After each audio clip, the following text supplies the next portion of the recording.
So once again, good morning everyone. Previous lecture में हम लोग ऑब्जेक्टिव ऑफ बिजनेस के बारे में बात कर रहे थे और हम लोगों ने ये सीखा था कि किसी भी बिजनेस का सोल ऑब्जेक्टिव सिर्फ और सिर्फ प्रॉफिट अर्न करना नहीं हो सकता। इसके लिए हमने एक एग्जांपल ये लिया था कि जिस तरह से हमें एक इंडिविजुअल ह्यूमन बीइंग को जीने के लिए भोजन की बहुत आवश्यकता है और अगर हम खाना नहीं खाएंगे तो हम मर जाएंगे। तो अगर वैसे देखा जाए तो हमें ये लगेगा कि खाना खाना ही हमारे जीवन का उद्देश्य है। मतलब अगर हम लोग सब काम, पढ़ाई लिखाई, पैसा कमाना, मेहनत करना, हर काम क्यों करते हैं? ताकि हम अपने पेट को भर सकें, अपने परिवार के पेट को भर सकें, यानी खाना खाने के लिए सब कुछ काम करते हैं। लेकिन क्या एक ह्यूमन बीइंग का सोल ऑब्जेक्टिव होता है अपना पेट भरना? हाँ, एक जानवर का होता है। अगर एक शेर है, एक कोई दूसरा जानवर है, उसका पूरे दिन का क्या ऑब्जेक्टिव है? उसको सिर्फ खाना ढूंढना है। एक चिड़िया है, कोई वाइल्ड एनिमल है, कोई डोमेस्टिक एनिमल है, उसका क्या ऑब्जेक्टिव है पूरे लाइफ का, पूरे दिन का? कि उसको पेट भरना है अपना। हर दिन सुबह उठेगा तो हर दिन उसके साथ नई चुनौती आएगी, नए चैलेंजेस होंगे कि उसको पेट भरना है। लेकिन ह्यूमन बीइंग का मेन ऑब्जेक्टिव पेट भरना नहीं होता, क्योंकि वो एक बुद्धिमान प्राणी है, तो उसको बहुत सारी चीजें और भी करनी है। प्लेनेट को डेवलप करना है, एनवायरनमेंट को अच्छा करना है, नॉलेज को बढ़ाना है, चीज़ों को और बेहतर बनाना है, हमें अपनी टेरिटरी एक्सपैंड करना है, हमें अगले प्लैनेट को एक्सप्लोर करना है, हमें स्पेस में एक्सप्लोर करना है, अगले प्लैनेट तक पहुंचना है। तो ये सब सारी चीज़ें करनी है। उसी तरह से बिजनेस का सोल ऑब्जेक्टिव सिर्फ प्रॉफिट मैक्सिमाइजेशन नहीं हो सकता। बिजनेस का सोल ऑब्जेक्टिव सिर्फ पैसा कमाना नहीं हो सकता। इसके साथ ही साथ बिजनेस क्या करता है? वो सोसाइटी का वेलफेयर करता है, वो सारे स्टेक होल्डर्स को प्रॉस्पेरिटी देता है, वो अपने एम्प्लॉय का, अपने सप्लायर का लिविंग स्टैंडर्ड इंप्रूव करता है। वो जिस सोसाइटी या जिस लोकेशन में एक बड़ा बिजनेस जाता है वहाँ पे वो बहुत सारा इंफ्रास्ट्रक्चर डेवलप करता है, स्कूल, कॉलेज, कॉलोनी, पार्क, इस तरह की बहुत सारी चीज़ें बनाते हैं, जिससे ओवरऑल सोसाइटी का, इकोनॉमी का डेवलपमेंट होता है। तो बिजनेस के बहुत सारे ऑब्जेक्टिव हैं और इनडायरेक्टली उससे आपकी देश की इकॉनमी, नेशनल इनकम, जीडीपी, ये सब भी इंप्रूव होता है। तो ये इनडायरेक्टली एडवांटेज मिलता रहता है। बिजनेस एक्टिविटीज हम लोग कौन कौन सी परफॉर्म करते हैं? Business activities broadly divided in 3 types. एक इकोनॉमिक एक्टिविटीज होती हैं, सोशल और ह्यूमन एक्टिविटीज। तो इकोनॉमिक एक्टिविटीज के इकोनॉमिक ऑब्जेक्टिव्स होते हैं, सोशल ऑब्जेक्टिव्स होते हैं सोशल एक्टिविटीज के, और ह्यूमन ऑब्जेक्टिव्स होते हैं ह्यूमन एक्टिविटीज के। इकोनॉमिक ऑब्जेक्टिव्स क्या होते हैं? मतलब वेल्थ क्रिएट करना, पैसे कमाना, सैलरी देना, टैक्स भरना। सोशल ऑब्जेक्टिव क्या? हम जिस समाज में, जिस सोसाइटी में बिजनेस लगा रहे हैं वहां पे वो अच्छे से काम करे, अच्छा एनवायरनमेंट डेवलप हो। जैसे जेके का एग्जांपल मैंने आप लोगों को दिया था। जेके कानपुर में जिसका हेड ऑफिस बना हुआ है, उसने क्या किया, यहाँ पे जेके के स्कूल खोल रखा है, जेके स्कूल खोल रखा है, जेके टेम्पल बनाया, कॉलोनी बनाई, हॉस्पिटल्स बनाए, पार्क बनाए, स्टेडियम बनाए छोटे मोटे। तो ये सारी की सारी चीजें उसने क्यों करी? क्योंकि उसको तो सिर्फ क्या करना, उसका ऑब्लिगेशन क्या है कि जो उसके यहाँ काम करता है उसको सैलरी देना है। वो अपने यहाँ पढ़ने वाले लोगों को, अपने यहाँ काम करने वाले लोगों के लिए, के बच्चों के लिए स्कूल क्यों बना रहा है, या फिर वो उनके लिए हॉस्पिटल क्यों बना रहा है? वैसे तो बिजनेस का ऑब्लिगेशन क्या होता है? अगर आपके यहाँ कोई एम्प्लॉय काम कर रहा है तो सिर्फ आपको उसको सैलरी देनी है, आपको उसके लिए हॉस्पिटल नहीं बनवाना, ये कोई मैंडेटरी नहीं होता है। आपको उसके रहने के लिए घर बनाना कोई मैंडेटरी नहीं होता, आप उसको, उसके बच्चों को खेलने के लिए पार्क बनाना, ऐसा कोई मैंडेटरी नहीं होता। लेकिन फिर भी जेके ने ये सब चीजें करी।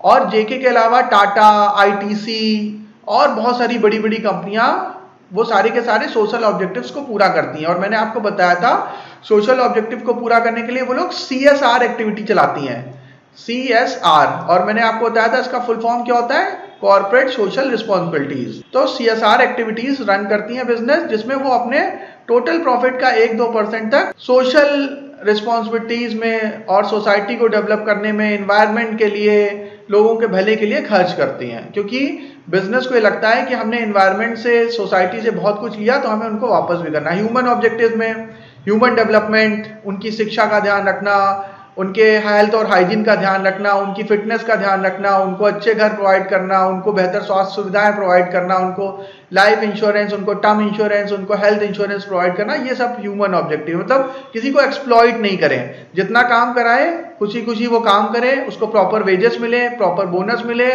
वो भी खुश रहे और ऑर्गेनाइजेशन भी खुश रहे। मैंने इसके लिए आपको एग्जाम्पल दिया था गूगल का। गूगल जिसकी पेरेंट कंपनी अल्फाबेट है, तो अल्फाबेट अपने एम्प्लॉयज के लिए बहुत सारी सुख सुविधाएं का काम करती हैं। तो ये सब सारी चीजें हो गई मल्टीप्लिसिटी ऑब्जेक्टिव्स ऑफ बिजनेस। ठीक है, तो बिजनेस की हम लोग ऑब्जेक्टिव की जैसे बात कर रहे थे, पीटर एफ ड्रकर ने बताया कि 8 ऑब्जेक्टिव होते हैं। तो उसमें पहला ऑब्जेक्टिव क्या बताया गया है कि मार्केट स्टैंडिंग, हमारा ब्रांड बहुत फेमस होना चाहिए, हमारा मार्केट शेयर बहुत लॉ एंड साइज का होना चाहिए, लॉ एंड शेयर होना चाहिए हमारा। जैसे कि मैंने आपको बताया जब मैं छोटा था तो जूते में बाटा, नमक में टाटा, गाड़ियों में टाटा, यही कुछ ब्रांड्स थे। और मतलब हर एक स्पेसिफिक सेक्टर के लिए एक ब्रांड होता था, बहुत ज्यादा कंपटीशन नहीं था। अब तो धीरे धीरे कंपटीशन बढ़ गया है, अभी भी बाटा का मार्केट शेयर काफी बड़ा है। उसी तरह से इनोवेशन के लिए जैसे मैंने आपको बताया था, हीरो होंडा हो गई, पीडीलाइट इंडस्ट्रीज हो गई, एशियन पेंट हो गया, टीसीएस, इन्फोसिस, विप्रो, ये जो इस तरह की जो कंपनियां हैं वो बहुत लगातार इनोवेशन करती रहती है। जैसे सबसे ज्यादा इनोवेटिव कंपनी या सबसे ज्यादा इनोवेटिव एंटरप्रेन्योर दुनिया में किसको माना जाता है? कोई बताएगा मुझे? आप लोगों का क्या ओपिनियन है कि कौन दुनिया में सबसे बड़ा इनोवेटिव एंटरप्रेन्योर है?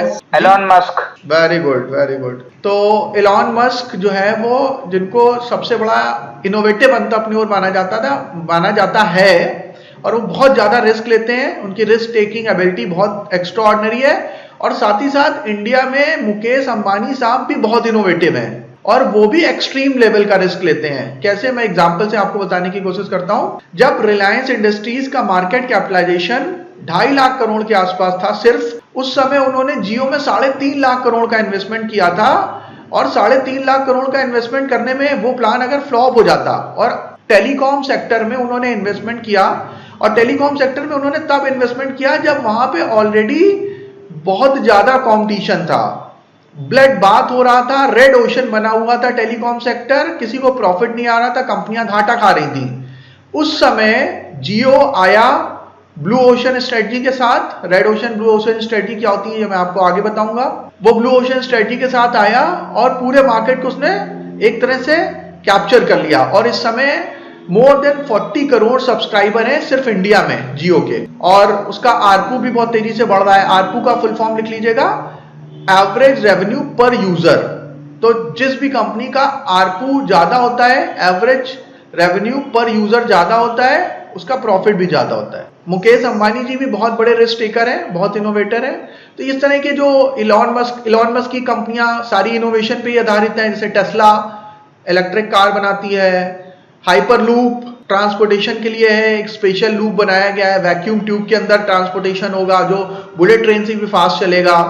फिर स्पेस एक्स, यानी कि वो मार्स पे कॉलोनी बनाने की बात कर रहे हैं, मंगल ग्रह पे वो कह रहे हैं कि शहर बसाएंगे, वहां कॉलोनी बनाएंगे, और हम लोग पृथ्वी से मंगल की तरफ चलेंगे, चांद पे भी कॉलोनी बनाएंगे और फिर मंगल ग्रह पे बनाएंगे।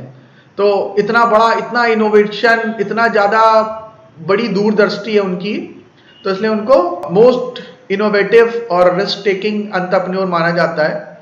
और वो कर भी रहे हैं, बहुत सक्सेसफुली कर रहे हैं चीजों को। इसके अलावा सोलार सिटी पे भी वो काम कर रहे हैं, जो कि एनर्जी के ऊपर आधारित है, सोलर एनर्जी के ऊपर आधारित है कंपनी। तो इस तरह से ये कंपनियां जो है वो बिजनेस जो है वो बहुत इनोवेशन कर रहे हैं।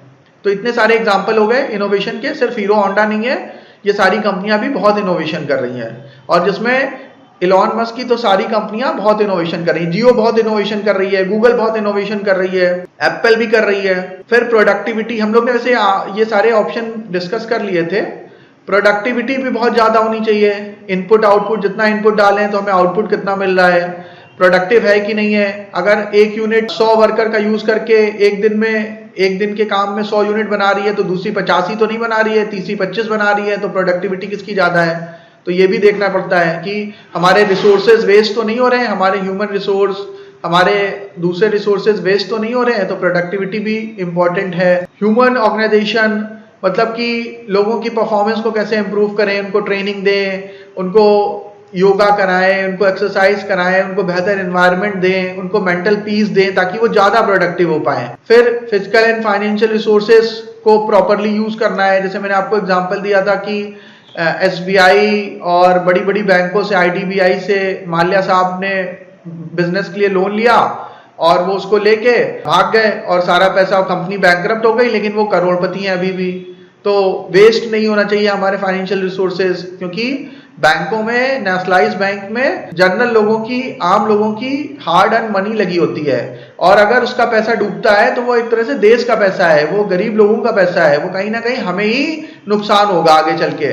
क्योंकि अगर वो 15,000 करोड़ लेके भागे हैं तो 15,000 करोड़ कहीं ना कहीं वो इंफ्रास्ट्रक्चर में लगता, हमारे हेल्थ केयर में, एजुकेशन में लगता, लेकिन वो उन्होंने अपने पर्सनल यूज में ले लिया। मैनेजरियल परफॉर्मेंस को इंप्रूव करना भी बिजनेस का ऑब्जेक्टिव होता है। कैसे और प्रोडक्टिव बनाएं, ओवरऑल टीम को, इंडिविजुअल मैनेजर को कैसे और प्रोडक्टिव बनाएं। सोशल रिस्पॉन्सिबिलिटीज की हम लोग बात कर चुके हैं, CSR एक्टिविटीज, एनवायरमेंट की रिस्पॉन्सिबिलिटीज, बहुत सारी दूसरी रिस्पॉन्सिबिलिटी। प्रॉफिटेबिलिटी ऑब्जेक्टिव होता ही है, ये तो मेन ही ऑब्जेक्टिव है कि प्रॉफिट आए, रीजनेबल प्रॉफिट आए, अदरवाइज फिर बिजनेस ही नहीं चलेगा, और अगर बिजनेस नहीं चलेगा तो फिर ये सारी चीजें नहीं हो पाएंगी।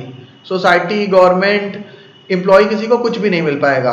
तो इसलिए प्रॉफिटेबिलिटी तो इंपॉर्टेंट है ही है। फिर कैरेक्टरिस्टिक्स और नेचर ऑफ बिजनेस। बिजनेस हमेशा गुड्स और सर्विसेज में डील करता है। Exchange of goods and services होती हैं, sales and exchange of goods and services होती हैं बिजनेस में। यानी कि बिजनेस में या तो प्रोडक्ट्स को और सर्विसेज को बेचा जाता है या उनकी अदला बदली होती है। इसमें इन्वेस्टमेंट की रिक्वायरमेंट होती है, इसका प्रॉफिट अर्न करने का एम होता है, और इसमें अनसर्टेनिटी होती है, रिस्क होता है, और जब एंटरप्रेन्योर उस रिस्क को बियर करता है, अनसर्टेनिटी को फेस करता है, तो उसको इनकम के फॉर्म में रिवॉर्ड्स मिलते हैं, और ये गुड्स एंड सर्विसेज में डील करता है। Classification of business activities. Business activities को क्लासिफाई किया गया है। पहला आता है आपका इंडस्ट्रियल एक्टिविटीज। तो इंडस्ट्रियल एक्टिविटीज में डिफरेंट इंडस्ट्रीज, जैसे कि metal and mining industries, oil and gas industries, steel industries, वो सारी की सारी इंडस्ट्रीज होती हैं। जैसे कि एग्रीकल्चर इंडस्ट्री, प्लांटेशन, माइनिंग, तो ये सारी की सारी डिफरेंट इंडस्ट्रीज है। यानी कि अगर आपने एक कंपनी बनाई और वो माइनिंग का काम कर रही है, और माइनिंग करके वहां से मेटल्स निकाली, आयरन ओर्स निकाल रही है, डिफरेंट मेटल्स के ओर्स निकाल रही है, फिर उनसे मेटल बनाया जाता है, फिर मेटल से दूसरी चीजें बनाई जाती हैं, तो ये मेटल एंड माइनिंग इंडस्ट्री में आएगा। फिर कोई एक कंपनी है जैसे रिलायंस इंडस्ट्री, वो ऑयल एंड गैस में काम करती है, तो वो जमीन से ऑयल को निकालती है, फिर उसको रिफाइनरी का काम करती है, मतलब उसको रिफाइन करती है। तो क्रूड ऑयल से वो क्रूड ऑयल को रिफाइन करके उससे पेट्रोल, डीजल, वैक्स, चारकोल, ऐसे बहुत सारे डिफरेंट प्रोडक्ट्स बनाए जाते हैं। तो वो सारे के सारे क्रूड ऑयल से निकलते हैं। तो रिलायंस इंडस्ट्री क्रूड ऑयल को निकालती है, और रिलायंस इंडस्ट्री एक रिफाइनरी है बेसिकली, और उससे वो पेट्रोल, डीजल, चारकोल, केरोसिन, इस तरह के डिफरेंट प्रोडक्ट बनाती है। ये सारे के सारे प्रोडक्ट जो है वो क्रूड ऑयल से ही निकलते हैं। और जहां पे क्रूड ऑयल होता है वहां पे उसके ऊपर एक गैस का बादल मंडरा रहा होता है। वो जो गैस होती है वो हम लोग LPG के फॉर्म में या फिर कुकिंग गैस के लिए इस्तेमाल करते हैं। तो मेथेन या लिक्विफाइड, जिसको LPG कहते हैं, लिक्विफाइड पेट्रोलियम गैस, तो जहां पे पेट्रोल होता है उसी के ऊपर वो गैस पाई जाती है, तो उसको भी पाइप से निकाला जाता है। तो वो भी एक इंडस्ट्री है जिसको कहते हैं natural gas and minerals industry. ठीक है, तो इस तरह से डिफरेंट इंडस्ट्रीज हो गई। Commercial activities includes all those business activities which are undertaken for sales और exchange of goods and services and facilitates their availability for consumption and use. तो कॉमर्शियल एक्टिविटीज में क्या कह रहा है कि वो एक्टिविटीज आती है जिसमें हम कोई गुड्स बनाते हैं, कोई सर्विस प्रोड्यूस करते हैं और सर्विस को बेचते हैं, गुड्स को बेचते हैं, या फिर गुड्स एंड सर्विसेज का आदान प्रदान करते हैं, एक्सचेंज करते हैं। और इससे क्या होता है, कंजम्पशन होता है। मतलब किसी ने पेस्ट बनाया, किसी ने सोप बनाया, किसी ने नूडल बनाए, किसी ने कपड़े बनाए और लोगों ने खरीदा उसको, तो ये क्या है, एक कॉमर्शियल एक्टिविटी है, buy and selling of goods and services. अब ये बहुत अच्छा ग्राफ है, बहुत अच्छा चार्ट है, इसका स्क्रीनशॉट आप लोग ले लीजिएगा, बहुत काम का है ये पेज। ऑब्जेक्टिव्स ऑफ बिजनेस, अब देखिए, economic objective, social objective, human objective, national objectives और ग्लोबल ऑब्जेक्टिव्स। अब बहुत ध्यान से समझेंगे, बहुत इंपॉर्टेंट है, सारे लोग एक्टिव होके एकदम समझिए। इकोनॉमिक ऑब्जेक्टिव में प्रॉफिट अर्न करना, कस्टमर बेस बढ़ाना, नए ग्राहक बनाना, रेगुलर इनोवेशन करना और ऑप्टिमम यूटिलाइजेशन ऑफ रिसोर्सेज करना, मतलब रिसोर्सेज का बेस्ट यूज करना। फिर social objective, production and supply of quality goods and services, मतलब कि हमें अपने कस्टमर्स को क्वालिटी प्रोडक्ट एंड सर्विसेज देना है, इंफीरियर क्वालिटी का नहीं देना, सुपीरियर क्वालिटी के प्रोडक्ट्स और सर्विसेज देने हैं ताकि वो खुश रहें, ताकि उनको कोई दिक्कत ना आए। मान लीजिए अब आपने कंप्यूटर है, आप कंप्यूटर पे देख रहे हैं, क्लास अटेंड कर रहे हैं, लैपटॉप इस्तेमाल कर रहे हैं, वेबकैम का इस्तेमाल कर रहे हैं, मोबाइल का, और ये घटिया क्वालिटी का हो, बार बार खराब हो जा रहा है, आप कर ही नहीं पा रहे हैं, आपका काम ही नहीं हो पा रहा है, तो फिर इसका मतलब ये होगा कि वो जो इंसान उसको यूज कर रहा है वो उससे सेटिस्फाई नहीं होगा, उसके जो लाइफ के प्रॉब्लम है उसका सोल्यूशन नहीं मिलेगा। और हम लोगों ने क्या सीखा है कि बिजनेस का मतलब क्या है, बिजनेस हमेशा एक प्रोडक्ट और सर्विस के थ्रू अपने जो कंज्यूमर्स हैं उनको उनकी प्रॉब्लम का सोल्यूशन देता है। अब जैसे क्या है, कोविड के समय प्रॉब्लम क्या थी कि आप लोग घर पे बैठे हुए हैं और टीचर अपने घर पे बैठे हुए हैं और हमें क्लास करनी है, हमें पढ़ाई करनी है, क्योंकि पढ़ाई तो रोक नहीं सकते। अब 1 साल लगभग होने को आ रहा है, 9-10 महीने हो चुके हैं। कोविड को जनवरी में आए थे केस, और जनवरी से अभी हम लोग नवंबर में आ गए हैं, लगभग 1 साल कंप्लीट होने वाला है। अभी इसकी वैक्सीन भी नहीं है और नंबर ऑफ केसेस भी आ रहे हैं अच्छे खासे, रोज के रोज आ रहे हैं। बड़े बड़े कंट्रियों के प्रेसिडेंट भी कोविड की चपेट में आ चुके हैं। तो अगर ऐसी सिचुएशन होती और हम लोग के पास ये लैपटॉप, कंप्यूटर, इंटरनेट ना होता, तो आप सोचिए कि हम लोग कितना पीछे चले जाते। 1 साल अगर पूरी इकोनॉमी दुनिया की ठप हो जाती और वो अगर घर पे बैठ के काम ना कर पा रहे होते, यानी कि उनके पास अच्छी क्वालिटी का नेट, अच्छे क्वालिटी का फोन, मोबाइल, कंप्यूटर, ये सब चीजें नहीं होती, प्रोडक्ट्स नहीं होते, अगर हमारे पास ये सारी चीजें नहीं होते, ये इक्विपमेंट नहीं होते और ये रिलायबल नहीं होते, तो आप सोचो कि कुछ नहीं हो पाता। फिर दूसरी चीज क्या, सोशल ऑब्जेक्टिव में adoption of fair trade policy, हमें चीट नहीं करना है, हमें मिलावट नहीं करनी है, हमें होर्डिंग नहीं करनी है, हमें अडल्ट्रेशन मतलब उसमें मिलावट नहीं करनी है, हमें ब्लैक मार्केटिंग नहीं करनी है। तो ये सब सारी की सारी चीजें हमें नहीं करनी। क्यों? क्योंकि ये सोशल ऑब्जेक्टिव्स में आता है। बिजनेस का सोशल ऑब्जेक्टिव सिर्फ पैसा कमाना नहीं, क्योंकि अगर वो मिलावट करेगा, वो स्टोर कर लेगा प्रोडक्ट्स को, इसेंशियल गुड्स एंड सर्विसेज को होल्ड करके रख लेगा अपने पास, तो उसके रेट बढ़ने लगेंगे, प्राइस इन्फ्लेट करने लगेंगे, तो उसको प्रॉफिट तो होगा, लेकिन ये सोशल एथिकल बिजनेस एथिक्स में नहीं आता है। फिर अगली चीज है contribution to general welfare of the society. तो मैंने आपको बताया कि हम लोग ये बिजनेस वाले CSR एक्टिविटीज करते हैं और अच्छी क्वालिटी के प्रोडक्ट्स बनाने की कोशिश करते हैं। मैंने आपको एक एग्जाम्पल दिया था कि बर्जर पेंट, एशियन पेंट, ये इस तरह से जो पेंट बनाते हैं इनेमल, इनसे जहरीली गैसें निकलती थी, तो उन्होंने इको फ्रेंडली पेंट्स लॉन्च कर दिए।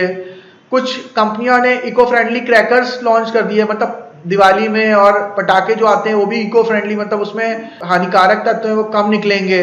पेट्रोल बनाने वाली जो कंपनियां, उन्होंने उसमें लेड का इस्तेमाल कम कर दिया, ऐसा हो जिसमें कार्बन एमिशन कम हो। फिर आपने देखा होगा कि अभी गवर्नमेंट ने एक रूल बनाया था कि यूरो 4 वाली गाड़ियां ही चलेंगी।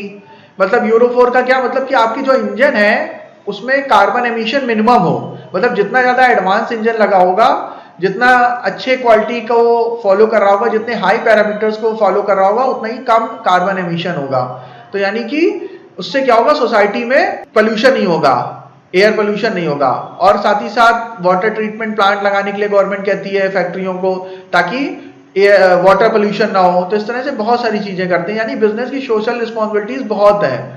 ह्यूमन ऑब्जेक्टिव्स क्या है, ह्यूमन रिस्पॉन्सिबिलिटीज क्या है, अपने एम्प्लॉय का वेलफेयर करना, उनको साइकोलॉजिकल सेटिस्फेक्शन देना, उनको हेल्थ, हाइजीन, फिटनेस, अच्छा एनवायरनमेंट प्रोवाइड करना, उनका डेवलपमेंट देखना, उनकी फैमिली को प्रोटेक्ट करना, ये सब भी बिजनेस के ऑब्जेक्टिव्स हैं। कि अगर आपके यहाँ कोई एम्प्लॉय काम कर रहा है और वो 24 घंटे दिनों रात सिर्फ आपके लिए लगा हुआ है, तो हमें उसका ध्यान रखना चाहिए। लाइक गूगल का एग्जांपल हम लोग ने लिया था कि वो अपने एम्प्लॉयज का बहुत ध्यान रखता है। सेम इंडिया में टाटा ग्रुप बहुत फेमस है, टाटा की जॉब को गवर्नमेंट जॉब माना जाता है, टाटा अपने एम्प्लॉयज का बहुत ध्यान रखता है। ये कहा जाता है कि अगर आपको जॉब करनी है तो टाटा में करो, इन्वेस्टमेंट करना है तो रिलायंस में करो, क्योंकि रिलायंस के शेयर बहुत तेजी से बढ़ते हैं। तो ये बहुत लोग ये भी मानते हैं कि रिलायंस शायद कुछ अनफेयर प्रैक्टिसेस भी कर लेता है, लेकिन टाटा मोस्ट एथिकल कंपनी है इंडिया की, वो बिजनेस एथिक्स को बहुत फॉलो करती है।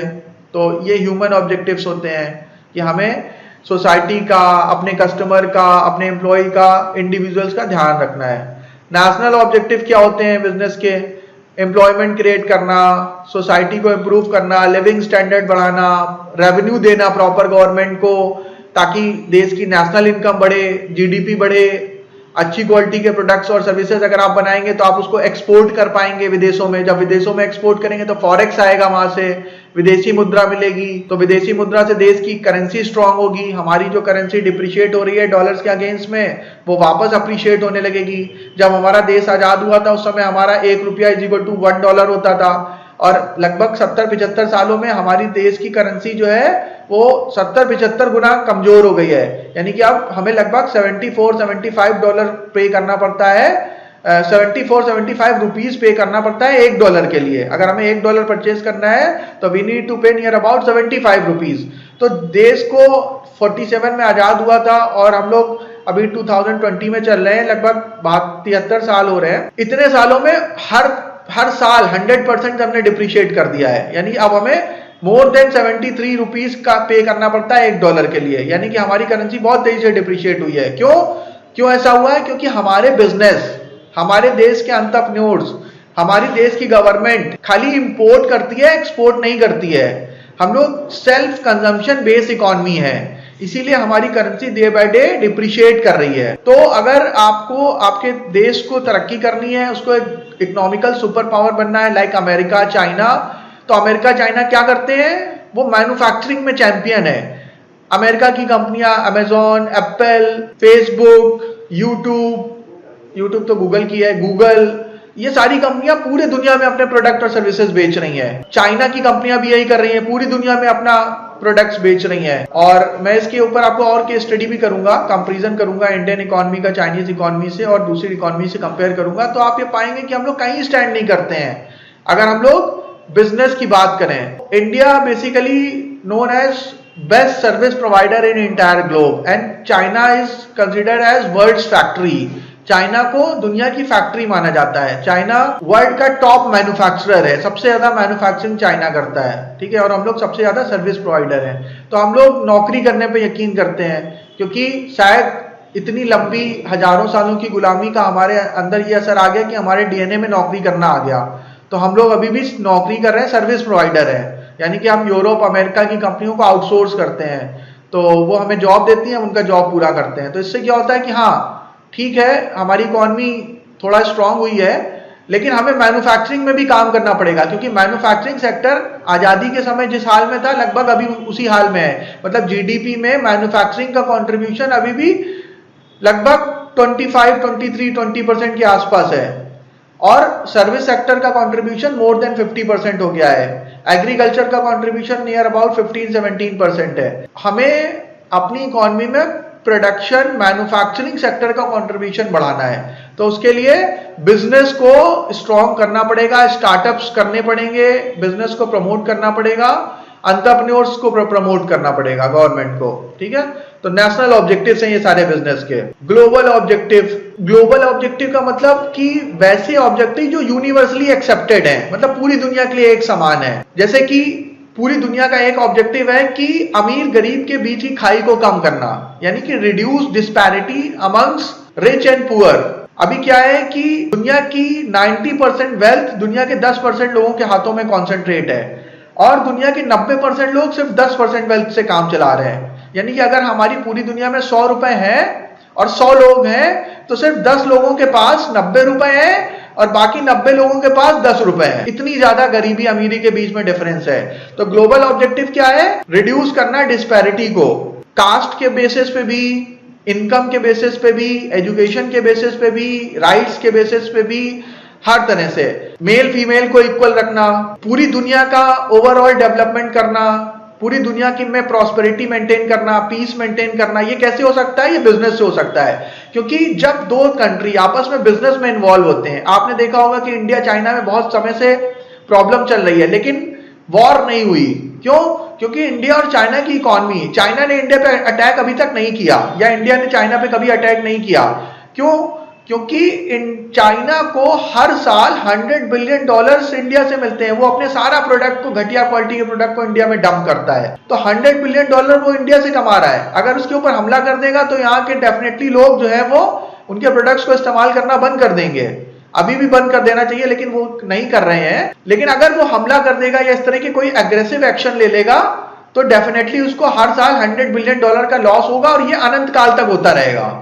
तो वो इस भयानक लॉस को अफोर्ड नहीं कर सकता है, क्योंकि $100 बिलियन हर साल सदियों तक लॉस होता रहेगा तो उसकी इकोनॉमी को बहुत तगड़ा लॉस पड़ेगा। और हमारे भी लिए भी दिक्कत है, क्योंकि हमें अपने कंप्यूटर, मोबाइल, सारे टेक्नोलॉजी की चीजें सब चाइना से आती हैं। तो अगर चाइना से वो चीजें नहीं आएंगी तो हमारा डेवलपमेंट भी रुक जाएगा। अब आप ये मोबाइल जैसे क्लास अटेंड कर रहे हैं, या जो ये लैपटॉप मैं यूज कर रहा हूं, जो मैं माउस, कीबोर्ड, वेबकैम किसी भी ब्रांड का हो, एप्पल का हो, लॉजिटेक का हो, आसूस का हो, किसी भी ब्रांड का हो, लिनोवो का हो, सारे के सारे कहां बनते हैं? चाइना में बनते हैं। हमें बिजनेस जो है वो ग्लोबल पीस मेंटेन करने का भी काम करता है, वॉर को टालता है, ठीक है। क्योंकि अगर बिजनेस हो रहे होते हैं, लोगों की इकोनॉमिक रिलेशन होते हैं, तो लड़ाइयां नहीं होती हैं, पीस मेंटेन रहती है। और अब लेकिन एक नया टर्म आ गया है, उसको कहते हैं ट्रेड वॉर। तो ट्रेड में लड़ाइयां हो रही हैं, लेकिन वॉर नहीं हो रही है एटलीस्ट, ठीक है। तो ये भी एक ग्लोबल ऑब्जेक्टिव है बिजनेस का, कि पीस मेंटेन करना, लोगों के बीच की डिस्पैरिटी को कम करना, और जेंडर इनइक्वलिटीज को कम करना, और पूरी दुनिया को इंटीग्रेट करना। बिजनेस एक ऐसी चीज है जैसे यूरोपियन यूनियन। तो यूरोपियन यूनियन क्या है? वो यूरोप में सारे अलग अलग देश जिन्होंने आपस में वर्ल्ड वॉर लड़ी, महायुद्ध लड़े, और उन्होंने वो सारे के सारे देश एक हो गए हैं और उन्होंने एक मिलके एक कॉमन करेंसी बना दिया, एक कॉमन नेशन बना दिया, जिसको यूरोपियन यूनियन कहते हैं, और अपनी सारी बाउंड्रीज ओपन कर दी। मतलब अगर आप यूरोप में हैं तो आप फ्रांस से ब्रिटेन चले जाइए, ब्रिटेन से किसी दूसरे यूरोपियन कंट्री में चले जाइए, मतलब आपको पता ही नहीं चलेगा कब आप एक कंट्री से दूसरी कंट्री में चले गए।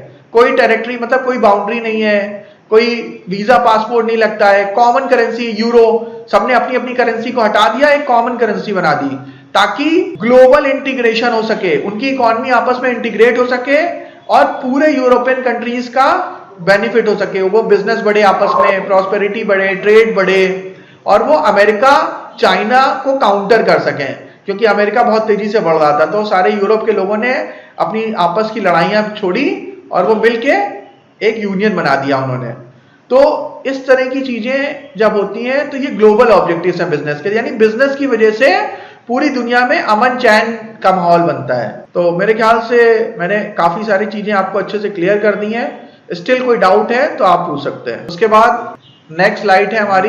तो नेक्स्ट ऑब्जेक्टिव है हमारा importance of business. Business improve the standard of living of the people. कितना इंपॉर्टेंट है बिजनेस? वैसे हम लोगों ने बहुत डिटेल में बात कर ली है, स्टिल स्लाइड्स है तो फिर से एक बार समझ लेते हैं। Business improve the standard of living of the people by providing better quality and large variety of goods and services at the right time at the right place. Business क्या करता है? लोगों की स्टैंडर्ड ऑफ लिविंग को improve करता है। जैसे मैंने बात की आप लोगों को कि पहले सारे लोग मिट्टी के चूल्हे पे खाना पकाते थे, फिर धीरे धीरे उन्होंने इम्प्रूव करना शुरू किया, केरोसिन का इस्तेमाल किया, एलपीजी सिलेंडर का इस्तेमाल किया, अवन का इस्तेमाल किया, इंडक्शन आ गया। अब देखिए आगे क्या आता है। तो धीरे धीरे लोगों का लिविंग स्टैंडर्ड इंप्रूव हो रहा है, धुआं नहीं हो रहा है, गंदगी नहीं फैल रही है, पेड़ नहीं काटने पड़ रहे हैं लकड़ी के लिए। ये इस तरह से धीरे धीरे इंप्रूवमेंट हो रहा है। फिर पहले लोग गुफाओं में रहते थे, अब जैसे जैसे अच्छी क्वालिटी के प्रोडक्ट्स बने तो आपने देखा सीमेंट बनाई गई, स्टील्स बनाए गए, सरिये बनाए गए, कंस्ट्रक्शन के मटेरियल बनाए गए, फर्नीचर्स बनाए गए, ताकि लोग और कंफर्टेबल हो सकें, अच्छी लाइफ जी सकें। ट्रांसपोर्टेशन के लिए पहले क्या था? पैदल चलते थे, घोड़े का इस्तेमाल करते थे, बैलगाड़ी का इस्तेमाल करते थे। हेनरी फोर्ड ने कार बना दी, कार को अफोर्डेबल बना दिया।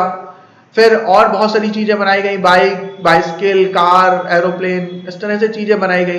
तो ये सब सारे जितने भी गुड्स एंड सर्विसेज बनाए जाते हैं, उससे क्या होता है? लोगों की क्वालिटी, लाइफ की क्वालिटी बेटर होती है और वो और प्रोडक्टिव हो पाते हैं। उनका जो समय बर्बाद हो रहा होता था एक जगह से दूसरी जगह आने जाने में, अपने आप को सरवाइव कराने में, वो सब सारी चीजें बचती हैं, उनकी एनर्जी बचती है और उस एनर्जी और ताकत का इस्तेमाल वो कर पाते हैं और ज्यादा इनोवेट करने में, और ज्यादा प्रोडक्टिव बढ़ाने में, और ज्यादा अपने प्लेनेट को इंप्रूव करने में, अपनी कंट्री को इंप्रूव करने में। It provides opportunity to work and earn a livelihood. Definitely ये अपॉर्चुनिटी प्रोवाइड करता है। Thus it generates employment in the country which in turns reduce poverty। इससे पॉवर्टी रिड्यूस होती है, गरीबी कम होती है, एम्प्लॉयमेंट जनरेट होता है, लोगों की जीविका के लिए धनोपार्जन होता है, लाइवलीहुड जनरेट होती है। It utilizes the scarce resources of the nation and facilitates mass production of goods and services. Business utilize करते हैं scarce resources का, जैसे कि माइनिंग है, किसी कंट्री में गोल्ड पाया जाता है, किसी कंट्री में क्रूड ऑयल पाया जाता है, किसी कंट्री में एल्युमिनियम बॉक्साइट पाया जाता है, किसी में आयरन ओर्स पाए जाते हैं, तो कोल माइंस होती हैं, तो उन सब का इस्तेमाल करते हैं बिजनेस वाले। बिजनेस, कॉर्पोरेट हाउसेज, इंडस्ट्री उनका इस्तेमाल करती है और उससे उसके हेल्प से मास प्रोडक्शन करती है, बड़े लेवल पे प्रोडक्शन करती है, गुड्स एंड सर्विसेज प्रोड्यूस करती है और मास लेवल पे एम्प्लॉयमेंट जनरेट होता है और उससे पॉवर्टी दूर होती है और कंट्री को भी वेल्थ बनती है, उनको टैक्स मिलते हैं, तो जीडीपी बढ़ता है, नेशनल इनकम बढ़ती है। अगर नेशनल इनकम बढ़ती है तो पर कैपिटा इनकम बढ़ती है देश की, क्योंकि national income divided by number of people या population is equal to per capita income.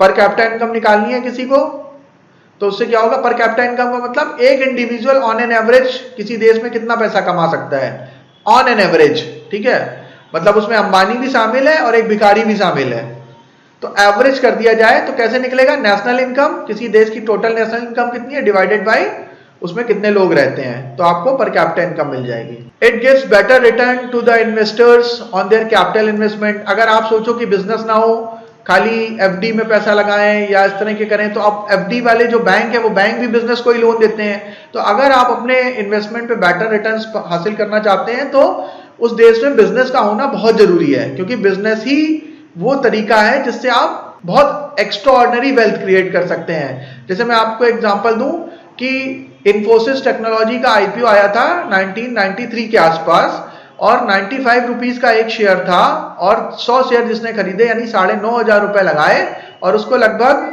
10-15 सालों तक होल्ड कर लिया, तो उसके 9,500 रुपए बढ़ के लगभग 4 करोड़ के आसपास हो गए। और ये कोई फैंटेसी नहीं है, आप उसको गूगल में क्रॉस चेक कर सकते हैं कि बिजनेस इतना ज्यादा वेल्थ क्रिएट करते हैं। और ये सिर्फ इन्फोसिस नहीं है, इन्फोसिस की तरह विप्रो, आईटीसी, स्कॉट्स मोटर्स, मारुति, एमआरएफ, इन्होंने भी इमेंस वेल्थ क्रिएट करी है अपने इन्वेस्टर्स के लिए, बहुत पैसा बनाया, बहुत पैसा बनाया। कोई दूसरा असेट क्लास उतना पैसा नहीं बना सकता जितना कि बिजनेस बना सकते हैं। तो अगर आपने बिजनेस में शेयर होल्डिंग कर रखी है, किसी अच्छे बिजनेस के शेयर्स ले रखे हैं, तो आपको बहुत वेल्थ क्रिएट होने वाली है, लेकिन वो बिजनेस अच्छा होना चाहिए, क्योंकि अगर आपने खराब कंपनी में पैसा लगाया तो वो पैसा डूब भी सकता है, जीरो भी हो सकता है। It also facilitate exchange of culture among the people of different nations and thus maintain international harmony and peace. जैसे मैंने आपको बताया था, आईटी कंपनियां हैं, तो इंडिया के बहुत सारे लोग अमेरिका में काम कर रहे हैं, इंडिया के बहुत सारे लोग यूरोप में काम कर रहे हैं, हमें वहां से ऑर्डर मिल रहे हैं। हमारे यहाँ की कंपनियों को टीसीएस, इन्फोसिस वगैरह 65% रेवेन्यू अर्न करती हैं यूरोप और अमेरिका से। इस तरह से हमें दुनिया के दूसरे देशों से भी रेवेन्यू मिलता है, हमारे लोगों को वहां पे एम्प्लॉयमेंट मिलता है, वहां के लोगों को इंडियन कंपनी में एम्प्लॉयमेंट मिलता है और आपस में कल्चर एक्सचेंज होते हैं। वहां के लोग यहाँ आते हैं, यहाँ के लोग वहां जाते हैं, तो आपस में एक बॉन्डिंग बनती है, पीस, हार्मोनी क्रिएट होती है। तो ये भी सम इंपॉर्टेंट ऑब्जेक्टिव्स हैं बिजनेस के।